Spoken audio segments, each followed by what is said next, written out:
Hello friends, ಎಲ್ಲರಿಗೂ thank you so much. ನಾನು ಹಾಸ್ಪಿಟಲಿಂದ ಬಂದಾಗಿಂದನೂ ಇದು ರೀಲ್ಸ್ ಮಾಡಬೇಕು ಅನ್ಕೊಂಡಿದ್ದೆ, ಬಟ್ ಹಂಗ ಕೆಲಸ ರೆಸ್ಟ್ ಹಂಗಾಗಿ ಮಾಡೋಕ್ಕಾಗಿರಲಿಲ್ಲ friends. I am sorry. But ತುಂಬಾ ಕೇರ್ ಮಾಡಿದ್ರಿ, ಟ್ಯಾಬ್ಲೆಟ್ಸ್ ತಗೋರಿ, ಚೆನ್ನಾಗಿರ್ರಿ, ದುಡ್ಡು ಬೇಕನೋ ಏನಾದರೂ ಹೆಲ್ಪ್ ಮಾಡ್ಬೇಕನೋ ಅಂತ ಕೇಳ್ತಿದ್ರಿ. ರಿಲೇಟಿವ್ನು ಕೇಳಿಲ್ಲ, ಆ ಥರ ಕೇಳಿದ್ರಲ್ಲ. Thank you so much friends.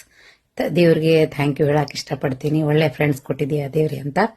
ಯಾಕೆ ಫ್ರೆಂಡ್ಸ್, ದುಡ್ಡು ಕೊಡ್ತೀರಾ, ಬಡವ್ರಿಗೆ ಯಾರಿಗಾದ್ರೂ ಹೆಲ್ಪ್ ಮಾಡಿ. ಯಾರಿಗೂ ಹಂಗೆ ದುಡ್ಡು ಬಂದಿರಂಗಿಲ್ಲ, ಎಲ್ಲರೂ ಕಷ್ಟಪಟ್ಟು ದುಡ್ದಿರ್ತಾರ. ಯಾರು ತಗೊಂಡು ನಾವೇನ್ ಮಾಡ್ಬೇಕು? ದೇವ್ರಿದ್ದಾನೆ, ಹೆಂಗೋ ಆಯ್ತು ನಮ್ಗೆ. ಅದಕ್ಕೆ ಅದನ್ನೇ ಹಂಗೆ ಕೊಡೋ ಬದ್ಲಿ ನಿಮ್ಮ ಮನೆಯಲ್ಲಿ ನಿಮ್ಮ ಪೇರೆಂಟ್ಸಿಗೆ ನಿಮ್ಮ ಬಗ್ಗೆ ಒಂದು ಪಾಲಿಸಿ ಮಾಡಿ. ಹೆಂಗ ಮನುಷ್ಯಂದ ಯಾವಾಗ ಹೆಂಗ್ ಟೈಮ್ ಬರತ್ತೆ ಹೇಳಕ್ ಬರಲ್ಲ. ನಾನು ನೋಡಿ ಸಡನ್ ಆಗಿ ಹಾಸ್ಪಿಟಲೈಸ್ಡ್ ಆಗ್ಬಿಟ್ಟೆ.